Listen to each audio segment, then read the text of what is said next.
Mes chers amis, asseyez-vous et écoutez l'histoire du délicieux bokit, telle que je l'ai apprise à mes enfants et petits-enfants, en cette année 1860.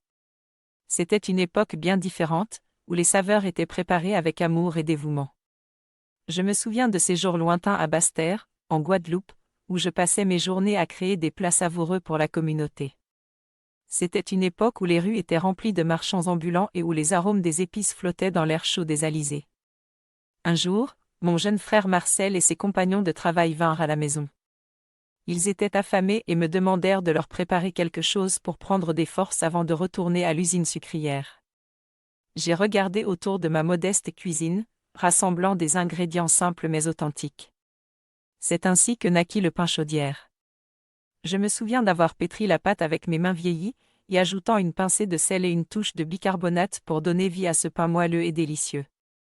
Puis j'ai frit la pâte jusqu'à ce qu'elle devienne dorée et croustillante. Le parfum alléchant attirait les passants, et bientôt, ce modeste pain est devenu une sensation dans la communauté. Au fil des années, sa recette a évolué.